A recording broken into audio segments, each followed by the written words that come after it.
बेटा बन गई खीर? मेरे लिए थोड़ी सी खीर बिना चीनी की निकाल देना।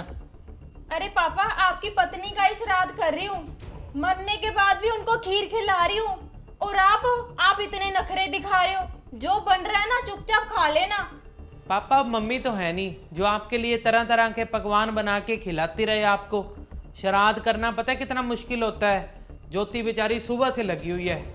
और पापा आपकी बहू आपको 2 टाइम का खाना दे रही है ना, यही बहुत है आपके लिए।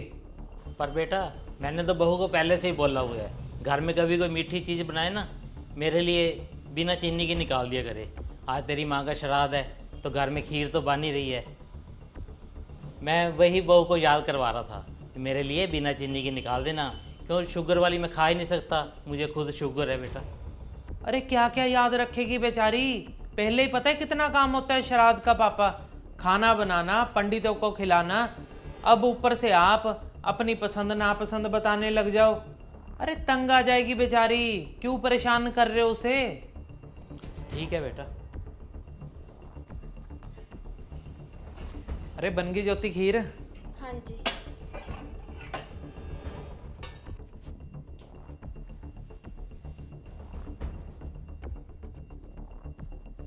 अरे रंजू, देख रही हो जिस बेटे की पसंद नापसंद के लिए हमने सारी उम्र बिता दी, वो आज पता क्या बोल रहा था? पापा जी आप अपनी पसंद नापसंद बता के ना मेरी पत्नी को परेशान मत करो। अरे मैंने कुछ गलत थोड़ी कहा उससे, मैंने तो सिर्फ इतना ही बोला है, बेटा मेरे लिए ना बिना चीनी की खीर निकाल देना, क्योंकि खीर तो बनेगी। आज तुम्हारा श्राद्ध है ना, और मैं कोशिश करूँगा आज के दिन मेरा रोना ना आए, और तुम भी मेरे साथ रहना सारा दिन। तुम्हें याद है जब मुझे शुगर हुई थी तो तू रोज मुझे मीठा बना के खिलाती थी। तुम्हें पता है मुझे मीठा कितना पसंद था, और तू बनाती थी बिना चीनी के, पर उस बिना चीनी वाले मीठे में भी इतनी मिठास थी कि मुझे आज भी याद है। जब से तुम गई हो ना मेरी ज़िंदगी से मिठास ही चली गई है। पर मैंने तो ना अब मन पक्का कर लिया है कि मैं बच्चों से कुछ नहीं कहूँगा, कि मेरा प्यार से बोलना भी ना उनको बुरा लग जाता है। तुम पर तो ना मेरा पूरा हक था, तुमको हक से मैं कुछ भी कह लेता था, पर शायद बच्चों पे मेरा कोई हक नहीं है। वो तो 2 टाइम का खाना भी ना एहसान जता के देते हैं। अच्छा होता मैं भी तुम्हारे साथ ही चला गया होता।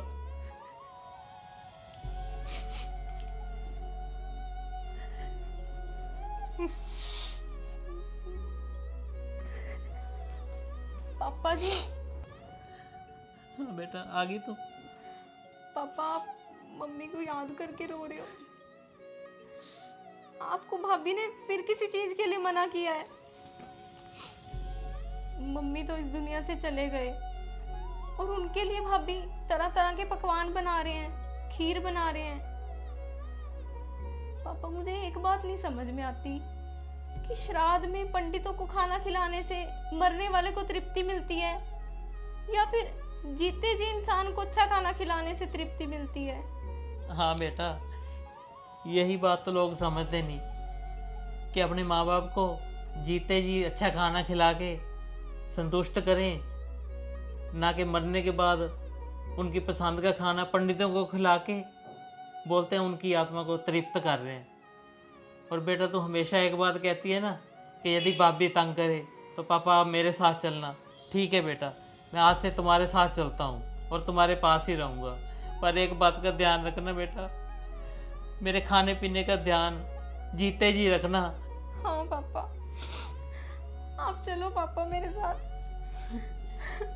मैं हमेशा ध्यान रखूंगी आपके खाने पीने का।